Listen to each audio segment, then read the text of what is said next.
ప్రజలు వాళ్ళకి 20 సంవత్సరాలు అవకాశం ఇచ్చారు. వాళ్ళు ఏం చేశారు? వాళ్ళు ఈ ఉత్తరాంధ్రకి ఏం చేశారు? ఎటువంటి న్యాయం చేశారు? ఎటువంటి ఇండస్ట్రీ ఎంప్లాయ్మెంట్ కోసం వాళ్ళు తీసుకొచ్చిన చెప్పుకోవడానికి ఏమైనా ఉందా? ఏమి కనీసం ఒక ఇండస్ట్రీని కానీ ఏమీ తీసుకురాలి.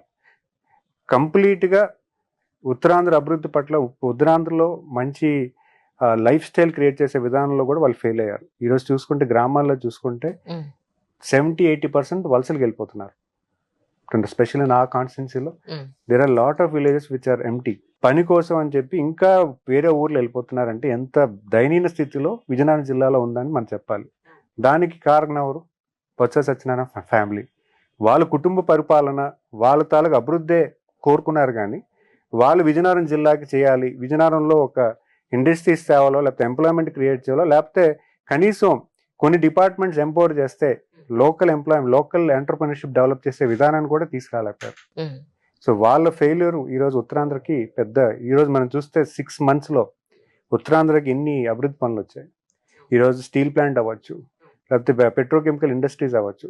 గత 6 నెలలు 7 నెలలు ప్రభుత్వంలో ఏర్పడుతున్నాయంటే ఖచ్చితంగా ఒక గుడ్ సైన్ అని చెప్పాలి. ఉత్తరాంధ్రలో బొత్స సత్యనారాయణ గారు కుటుంబం తప్ప వేరే వాళ్ళు పోటీ చేసే పరిస్థితే లేదు అన్న సిచ్యువేషన్స్ లో మీరు మంచి మెజారిటీతో విన్ అయ్యారు.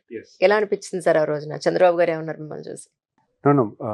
డెఫినెట్గా ఉత్తరాంధ్రలో స్పెషల్లీ విజయనగరం జిల్లాలో కుటుంబ రాజకీయం ఏదైతే నడిచిందో మొన్నటి వరకు దానికి పూర్తి స్థాయిలో ఫుల్ స్టాప్ పెట్టింది.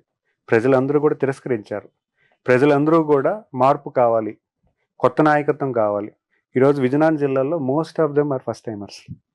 నేను అవ్వచ్చు, అదితి విజయలక్ష్మి గారు అవ్వచ్చు, బేబీ నాయన్ గారు అవ్వచ్చు, మన లోకం మాధవి గారు అవ్వచ్చు, వీళ్ళందరూ కూడా ఫస్ట్ టైమర్స్. మేము కంటెస్ట్ చేసిన క్యాండిడేట్స్తో దిగ్గజాలంటారు.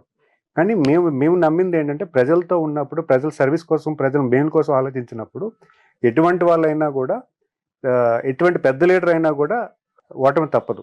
So because we are into the public. ఇప్పుడు సార్ చూస్ చేసిన లీడర్షిప్ కానీ మాకు ఇచ్చిన గైడ్ లైన్స్ ఏంటంటే పబ్లిక్తో ఎక్కువ అసోసియేట్ అవ్వమంటున్నారు, పబ్లిక్ సర్వీస్లో ఎక్కువ ఉండమంటున్నారు, పబ్లిక్ గ్రీవెన్సెస్ని ఎక్కువ అడ్రస్ చేయమంటున్నారు. And we are doing that.